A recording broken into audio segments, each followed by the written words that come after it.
Hello and welcome. I'm Ailsa Robson, and I love to listen to people's life stories. I'm a psychotherapist and someone who's realised that striving for perfection doesn't bring you happiness. I now advocate for adding more compassion to your life whilst just simply doing the best you can. I also love to have these conversations with other like minded folk, and I've decided to record some of these interviews and share them with you today. I hope this resonates and I hope you enjoy our conversations.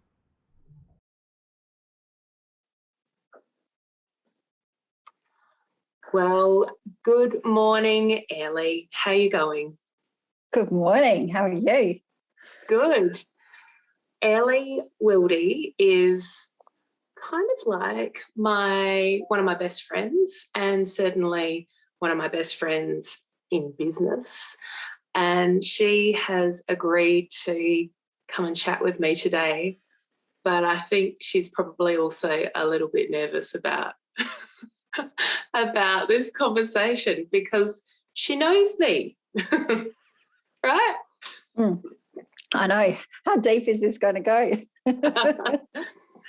Well, it's not going to be as deep as a couple of rosés on a Friday night, but we don't need to do that to the audience. But it is awesome to have you here with me today. Maybe I can ask you a little bit. First of all, Airlie, what's your fabulous title? Sorry, thank you for handballing that one. I am a project management and business efficiency consultant. So thank you so much for having me. It's always good to talk about the bigger picture of business and, how our little intricacies impact that and our business growth. So, yes, I am all things project management, productivity, process improvement. I love alliteration. So, yes, they're the things that I dive into every day with my clients. Fantastic. And I think there's a majority of women in business in South Australia and broader in Australia and also internationally that know Airlie very well. So yes, Airlie, global, not just local, global. And I have had the pleasure of meeting you very locally, but I understand that there are a lot of people in business that have had you take care of them and their businesses and help them grow in a crazy way. I would love to know what intentions and roles fill your day. So I am business owner. That kind of trumps a lot of things. When I wake up, content creator is another role, not one that I like.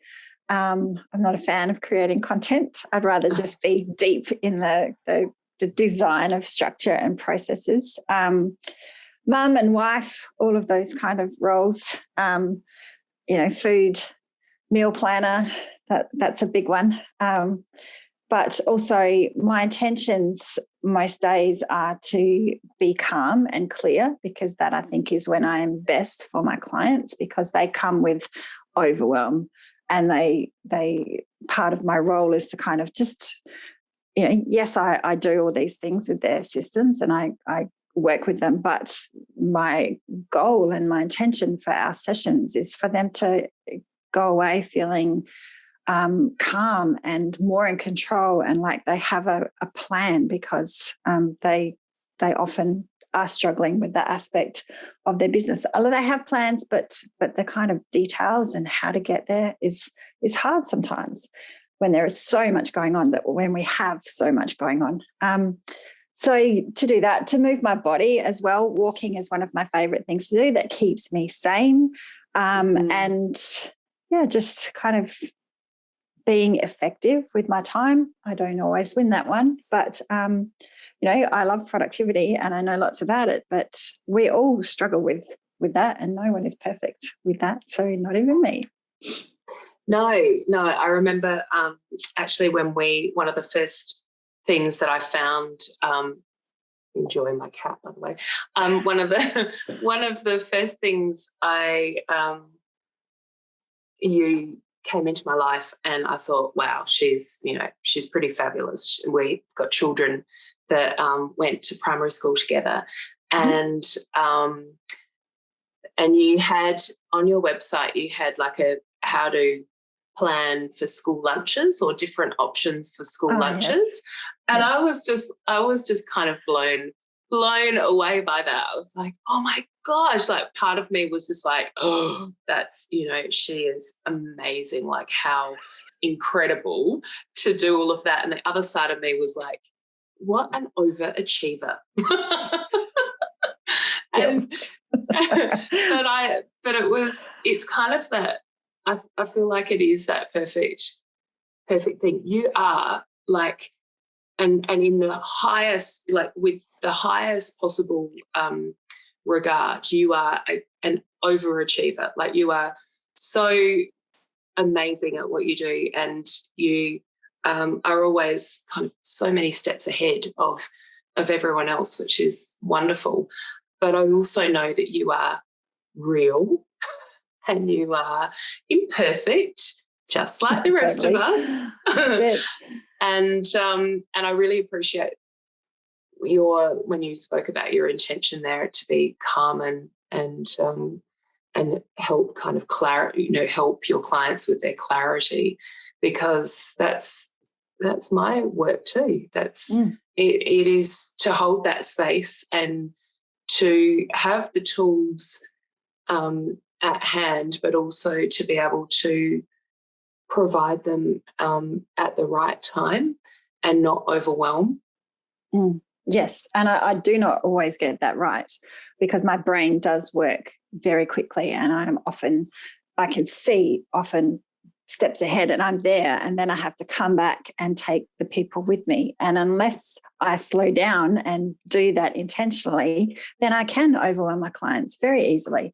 So I have to be really conscious of that in the back of my mind. That's where I'm pointing. But yes, I think some of the, from a really high level, the things that we do, there is absolute synchronicity there with helping people navigate their way through by encouraging them with tools and helping them gain clarity. I often, for me, it's not always about the tool, it's about digging into why and how they do that, and then encouraging a new way of walking that path, which is similar to you. Yeah, absolutely. It's reauthoring your story, isn't it? When your story has always been that this is the way that I do things, or this is the way that I am, or this is my personality, or these are my triggers, or these are my blocks. It's about being able to have that opportunity to unpack that with them, and then possibly look for other alternatives to those stories. That's it. Yes. And when I first started my business, one of the stories that I saw a lot of people have, and myself included, is that, this is the way that I do this, and this is really hard. And I'm my brain goes, but it doesn't have to be that hard. Like, is there a different way? And so that is part of where I came to solving problems for my clients from a business perspective, because that was essentially more engaging and challenging for my brain and for my clients. And I had more results from a business perspective, that it doesn't have to be that hard. How can we make this easier so that it's easier for everyone? That's, where it came from. Yeah, I often, I just said yesterday that there's not just two ways. There's not just one way or another way to do things. There's Or a always right, other a right opportunities. way and a wrong way. Exactly. Yeah. That's right. There's not that dichotomy. No. We need to be able to have that opportunity for broader thinking, and when you have someone alongside of you that can shine a light on some of your difficulties, then, and give you different options, then you can have a choice then as to how you want to Correct. move forward. Yeah. So I've alluded to our connection. What do you think our connection is? Yes, our connection is our children and our community. Definitely our love of deep conversations. Yeah. As well. Yeah. And our love of going out and having fun, adding fun into our life as well. As when you're deep in the doing of just running a family and running a business, having fun often gets lost. And I think we're very intentional about just adding fun and joy and music into our lives together. So I think that's a lovely part of our friendship. Yeah. Well, going off track, what's the song that's popped up for you that is floating your boat right now? I can't actually think of one right now. Actually, a couple of One Direction songs, but I reckon in the middle of the year, probably when I was traveling, was old school Avril. I think it's Avril Lavigne. Keep holding on, belting that one out. I'm not going to sing it for you. It's just it's so good for the soul. So yeah. Well, that's good. That's good. I've got a couple of actual new dance tracks that I've come into my world the last couple of days, and all I can think of is making a new playlist for you and I to put on and dance to. Yeah, fantastic. I think that for me, having such a strong influence, like our friendship has absolutely helped me grow in my business, because you were there when I first began, and you were always encouraging of me and patient with me, even though you were so many years ahead, and you could see, as you said, you could see all the steps, but I just had to get there in my own time, and I'm still have to get there. Yeah. But I can't thank you enough for being in my life. Likewise. Yes. So I really appreciate you also going here with me, because I know that this is slightly uncomfortable on camera. That's all right. And I'm used to being on camera. Yes. So let's talk then about perfectionism. Let's talk about where you've noticed it showing up in your life. Yep. So for me, I think I've thought about this. Luckily, you have questions organised, which is great. So the main areas I think in my life are comparison. Just comparing myself to others has been a big thing that I've had to observe and address. High expectations of myself. Sadly, not others. I have, different expectations for myself and not other people. So other people can let me down, but if I let myself down, that's a negative spiral. And just that need to be in control, that frustration of if everything isn't right, then I'll have to manage it. And again, that's linked to high expectations, I think. But I am a capable person. I can do lots of things very well, but it doesn't mean I have to. Yes, I can do all the things, but it's about getting better at working out what I want to do and what serves me, I suppose, rather than spreading myself too thin and getting, naggy and sapping my energy. So yes, they're the main three. There are all the others show up in different ways, but I think over my life, those ones definitely. I certainly like the idea of checking in on what's serving you, because that's, unless we do that, we don't understand why we are pushing ourselves so hard. And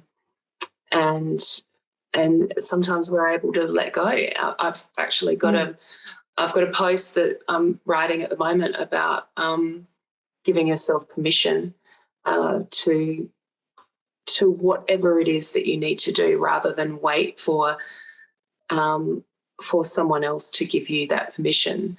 And often that's about rest. Often it's about looking at things in a different way, and not just pushing in the same direction and feeling that you're failing at things. Yes, I think, just that I think a lot, like when I made notes about this, those three are all about external validation, like needing to get that information from other people. Yes. And so there's that element of it, but there's also then the maturity aspect of it. Like in my 20s, in my teens, in my 30s even, you do kind of just accept the world as it comes to you, or I used to. And so all of this is thrown at me, and this is how I kind of accept it. And life can be shit, and so then I just have to go through this roller coaster of emotions, because I can't do all the things I want to do. I can't look the way I want to look, because I can't, or that I think I should look, because I'm comparing myself to other bodies. I'm comparing myself to other people who have achieved amazing things, who have different, amazing businesses, amazing websites. All of that is just a roller coaster of wasted energy, really. Comparisonitis. Yes. Comparisonitis. Yes. That's right. Yeah. So they're all kind of things that are, who's going to tell me that my website is okay? Who's going to tell me that my body is okay? I'm the only one that has the power to do that. Exactly. And I didn't kind of come to that realization till I was probably in my late 30s or 40s. And it only gets better from there. And that's why it's also that maturity thing that, I don't know, I didn't have space in my life, or I didn't slow my life down enough to stop and think and assess. I just go through the roller coaster, I don't know, every week or every day or every month, depending on hormones and all those things too. So, yes, it just was a constant battle of emotions, really, that of never being good enough. That's what that's essentially what perfectionism is, isn't it? Of course. And that permission to explore and permission to unpack is probably what I'm seeing. I've got an array of new clients that are coming to see me and have never had therapy or counselling before in their lives. So they are coming to that realisation that they do need an external but neutral professional to work with them on those things. And I think that's obviously the same for you. When businesses come to you, they realise that they just can't do it all, or have all, being able to have an eagle eyes perspective over over your life and over your business. And it doesn't mean that we're here to make judgments by any means. It's about just highlighting those points that are difficult for people. And when you're deep in the crappy stuff, it's hard to step up and out and look at it from a logical, unemotional perspective. So, I think being able to take the time out and have time to question all of those things for me came later in life, which I'm, frustrated by, but that's the way it is. I can't be perfect. Yes, I mean, to have this wisdom at a younger age is that I mean, there's no way that I'd want to go back to my 20s as they were. No way. But if I had the wisdom and the confidence that I have now, bring it on. Of course, bring it on. Then it would be a whole different story. But yeah, so when did you notice that you wanted things to be different? Yes, so I lived overseas for 6 years. We lived a year in New Zealand, a year in England, and 4 years in Dubai.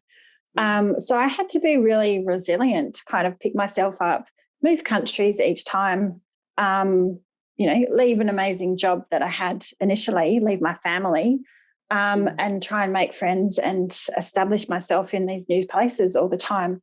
I had to have a baby in Dubai on my own, which, was a bit of a mindset shift for me. Rather than being with your mum, you mean, and your family? Yeah, just not having, I have my husband, yes. Yeah, I was just going to clarify that. I wasn't on my own, but he was like, well, I'm not going home just to have a baby. And I understand that, but it just wasn't something that was in the picture of my life. And so coming back to Australia, planning to come back to Australia eventually, I was really worried about where I would fit into life and my career, and that I had missed out on all these kind of managerial opportunities for my career, and that I wasn't good enough to work in a proper business because I'd missed out on those really important times in career development. So I did a life coaching course and I did psych at uni and loved it, but just wasn't kind of ready to to follow that through. I didn't have the wisdom and the life experience really. So a lot of the learnings that I got in the life coaching course gave me some of those tools to ask those questions and to look at some of the ways that I was thinking and the mental constructs of and the patterns, the patterns of thinking that really kept me stuck in the mindset that I was in. So it kind of just that was where I was like, things don't have to be like this. I'm the one that has the power. I'm the one that knows myself the best. So I just need to take the time to get clear about what I want and not let anyone else tell me what I should be doing or what I should look like or all of that stuff. And so that's kind of where that transition for me started. I it's interesting that you've brought external validation up today when, as I said, that post that I started writing this morning was exactly about all of this, and people pleasing and feeling that one, everyone feels a bit oof about that, and that permission, giving yourself permission to live the life, to be the person that that you really are. And the only person that's holding you back is yourself. Yep. But it's scary. It's scary to step out of that because those, the people-pleasing behaviour is something that we learn as we grow. That's it. Especially when we're praised. When we're praised for being good, and when we are conforming to society and our families' expectations of our behaviour. So, it's ingrained in us, and definitely. and that's something that is wonderful to see. But it's like learning, unlearning. It's just it's like, as you know, same devil, new level, same devil. Constantly, wherever you find yourself holding off and waiting for permission is usually those blocks. Yes. So my observations and noticing my patterns in those behaviours is improving. It's never done, as you say. It's always new layers. It's never done. No, it's never done, but it can come more quickly, and particularly when you I'm jumping ahead a little bit into compassion, but particularly when you bring compassion into your life, and you're looking for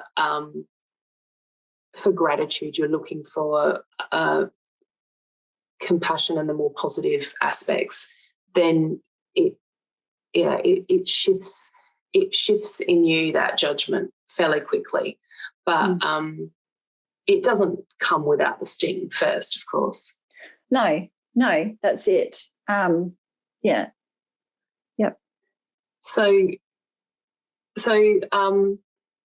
you noticed things, particularly when you came back to Australia and you restudied, and then you started your business, didn't you? Right? I did. So, and then I noticed it even more, because I would go around in circles, tweaking my website, spending time doing, in Canva. Canva was my comfort zone. All right. And I'm sure lots of people can relate to this. You just, fix a little bit here, fix a little bit there, and tweak and all of those things. But the tweaking was it was my comfort zone, and it was getting in my way. And I think so many things I want to say here, but it was getting in the way of my success, really, by taking up my time, sucking up my time. I had a baby, and I'd, I had two by then, putting them down for sleep, thinking, right, now I've got to be my most productive. And then you faff around, tweaking a few things, decide what you're going to do. 45 minutes later, an hour later, baby wakes up, done absolutely nothing. And I know that feeling very well. And so it got to a point where I was just not getting anywhere in my business, and that comparison and looking at other people's websites, it was all kind of, and having high expectations of myself, getting in the way by keeping me small, keeping me invisible, keeping me from promoting myself, keeping me from not sharing the things that I do well, and growing my business. So yes, that's where it kind of, that realization started to kick in a lot more, that if I want to do this, I'm the one that has to take charge of this. I have the answers. I just have to make small changes so that I can make progress and just keep going ahead, not set huge goals that set me up for failure, and just keep moving forward. It doesn't matter how small a step. It was just about, and the power of incremental improvements is huge, and I'm a big advocate for that. Incremental improvements. I love that. I love alliteration. I love those words. I would just say small steps. I know. There's still alliteration in small steps. But I think because improvement is something that I, process improvement, and sort of that's where I want people to kind of think that's, and it's the incremental part of it where, you build on it. And that's what I was coming, what I was saying about, I had this little bit of a light bulb moment the other day where I spoke to a client, and we were talking about our brains and about neural pathways, and about when we begin to look for the more compassionate side, when we look for gratitude, when we're looking for a more positive or a more helpful story, like the exceptions to the unhelpful story, then we actually change our neural pathways, and we thicken them, and they become more in tune with looking for the positives rather than the negatives. When you are looking, that is an incremental change, and I'm quite quick now when a thought pops into my head that I should be doing this and I should be doing that and I haven't got this. I'm quick to forgive, and I'm quick to use self-compassion to allow myself that permission to be imperfect, the permission to be human, the permission to be flawed, and to remind myself that I'm just doing my best, and that I can tweak things and I have got options, but I just can't do it all at once. So, I get that. I know we've talked before about like the words that you tell yourself and all that kind of stuff, but really my brain is so fast.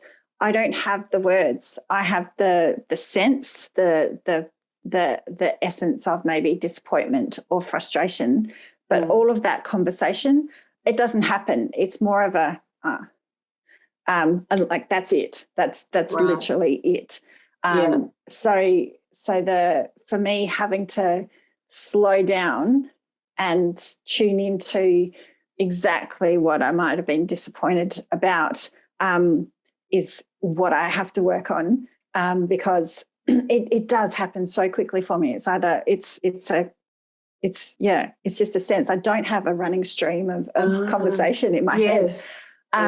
But what I do is, like, I know that if I take a step forward, despite the mistakes, despite whatever, I'm going with the information that I have at the time. If it doesn't work, I'm still doing my best. I might be pivoting from a mistake that I have made. That's okay. I'm still moving forward. And that's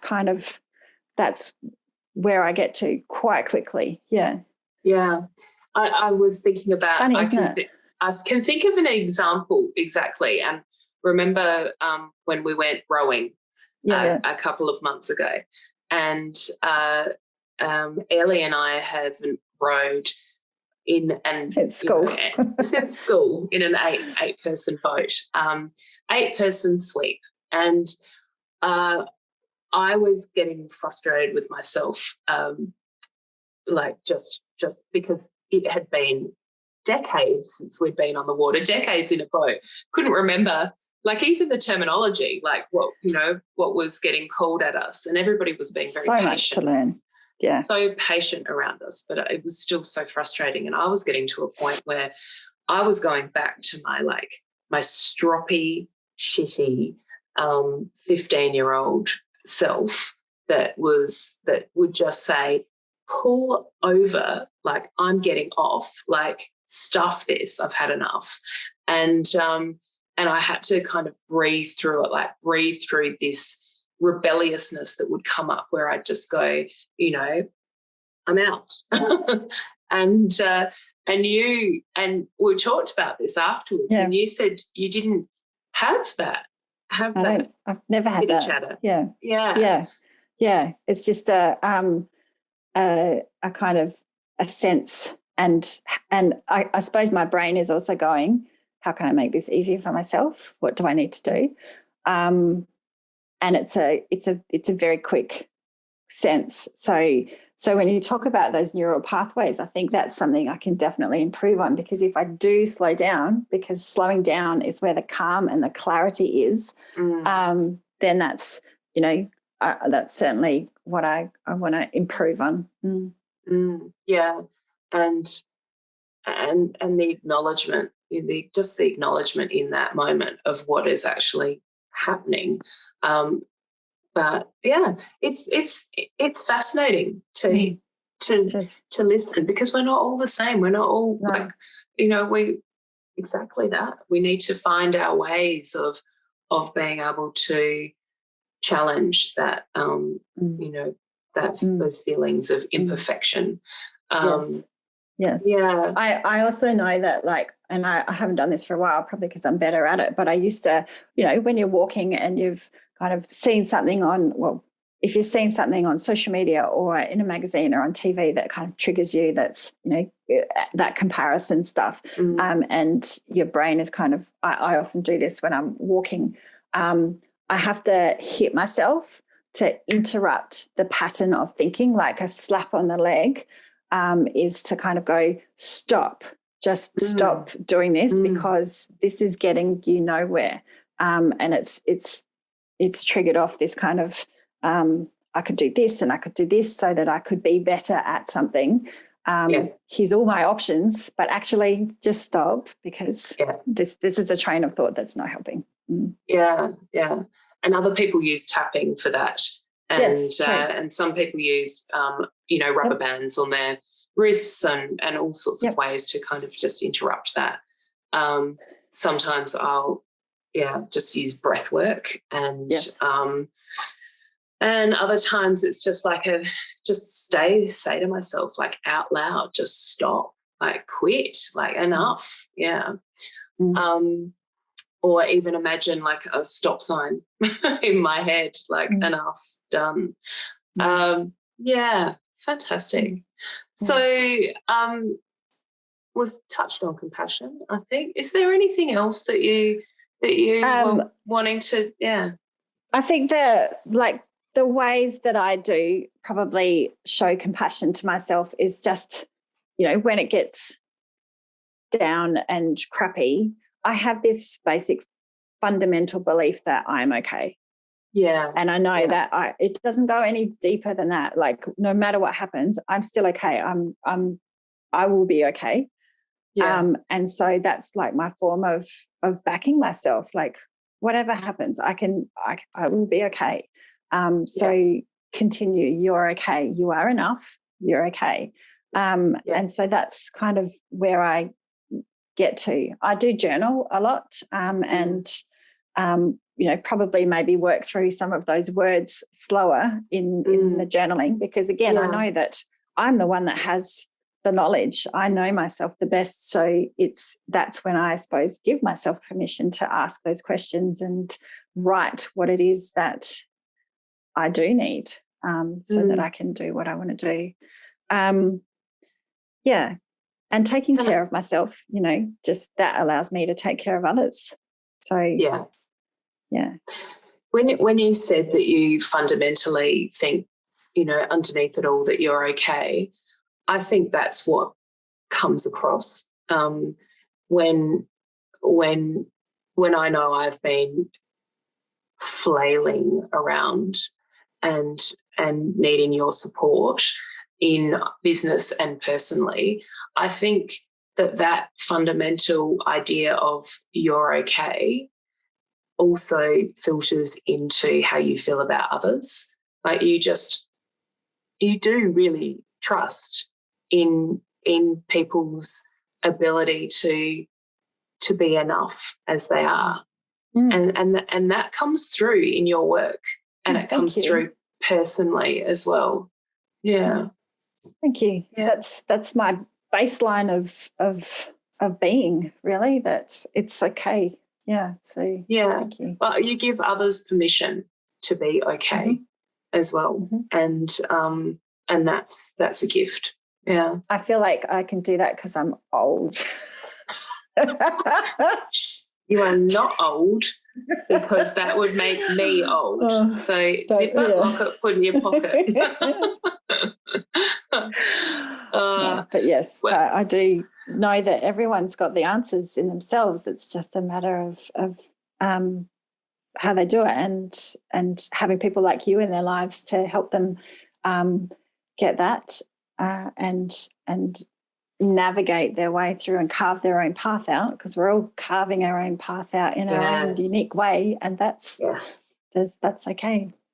Yeah, I do love that line, carve your own path. And we noticed that in our our night at the SA Woman Awards night recently. All the women in that room, everyone in that room is carving their own path.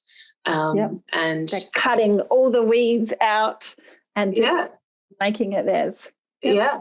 And I almost kind of think about it like as in beautiful clay, like you're like a pottery, and you're kind of carving this groove that makes it easier for flow to generate. Yeah. With all the little intricacies of how deep each finger is pressing, and it is. Yes. Yeah. See, all this beautiful visualization. It's good. Yeah. Yeah, let's go and do some pottery making. Okay. All right, that sounds good. Can we have music and wine as well? That's perfect night. Awesome. Well, I'm going to have all of your links below. Thank you. Please go and have a look at Airlie's offerings. She has a lot of interesting freebies that you can tap into. I can't explain everything that she does, but No. I can just say, go there. Go there.